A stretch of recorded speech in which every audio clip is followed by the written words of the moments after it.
ধর্ষণ ও নারী নির্যাতনের প্রতিবাদে আজও উত্তাল ছিল ঢাকা বিশ্ববিদ্যালয়।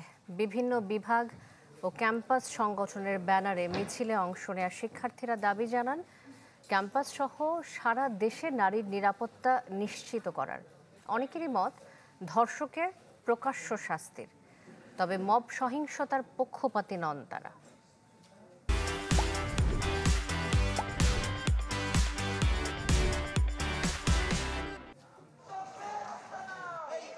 ধর্ষণ আর ক্ষমতা আষ্টে পৃষ্ঠে জড়িত, প্রভাবিত করে পরস্পরকে। অভিযোগ আছে ধর্ষক ক্ষমতাবান হলে ঝুলে যায় বিচারিক প্রক্রিয়া, ঝুলে যায় কত ভাগ্য, কত নির্যাতিতা। অসহায়ের তালিকায় যোগ হয় ইয়াসমিন, তনু, মনিয়া। আবার ভুক্তভোগীকে দোষারোপ কিংবা জোর করে নিপীড়কের সাথে বিয়ে দেওয়ার ঘটনাও বিরল নয়।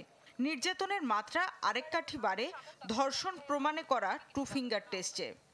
বিচারিক প্রক্রিয়া মৃত্যুদণ্ডটা কার্যকর হয়, একটা জটিল প্রক্রিয়া, আমরা সেটা সমাধান চাই। এটার বিচার যত দীর্ঘায়িত হবে, ধর্ষকের বিচারের শাস্তি তত কম হবে।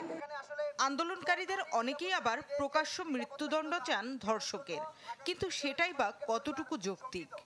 ধর্ষককে রাস্তার মধ্যে ফাঁসি দিলে কোনো কিছুর সমাধান হবে না, এর মাধ্যমে বরং উল্টো বিচার বহির্ভূত হত্যাকাণ্ড ঘটার সম্ভাবনা আছে। ক্ষমতার সমতায়নের জন্য, নারীর অধিকার নিশ্চিতের জন্য সেই আইনে পরিবর্তন আনা উচিত। কেউ সতীর্থ, কেউ সহপাঠী, কেউ আবার অগ্রজ, অনুজ কিংবা শিক্ষক শিক্ষার্থী। তবে সবার মূল পরিচয় সবাই নারী নির্যাতন বিরোধী। আসিয়াকে কারা ধর্ষণ করেছে সেটাও আমরা জানি, তাহলে জানার সত্ত্বেও আমরা কেন সেটার বিচার দ্রুত নিতে পারছি না? তাহলে স্বরাষ্ট্র উপদেষ্টাকে সেই দায় নিতে হবে। বর্তমান যে স্বরাষ্ট্র উপদেষ্টা, তিনি জনগণের যে জানমালের নিরাপত্তা নিশ্চিত করতে ব্যর্থ হচ্ছেন, নারীদের নিরাপত্তা নিশ্চিত করতে ব্যর্থ হচ্ছেন। আমরা তার অবিলম্বে পদত্যাগ চাই, অপসারণ চাই। কেউ 8 বছরের শিশু আসিয়ার জন্য শোকার্ত, কেউ আবার নিজ ক্যাম্পাসেই নিজের নিরাপত্তা নিয়ে শঙ্কিত।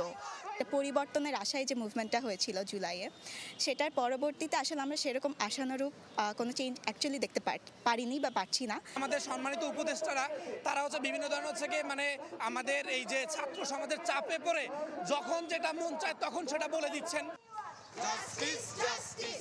অপরাজেয় বাংলা, সন্ত্রাস বিরোধী রাজু ভাস্কর্য, কার্জন, ভিসি চত্বর কিংবা শাহবাগ, গোটা ঢাকা বিশ্ববিদ্যালয় এলাকা জুড়েই থেমে থেমে বিক্ষোভ, কণ্ঠে সবার ধর্ষণ বিরোধী ক্ষোভ।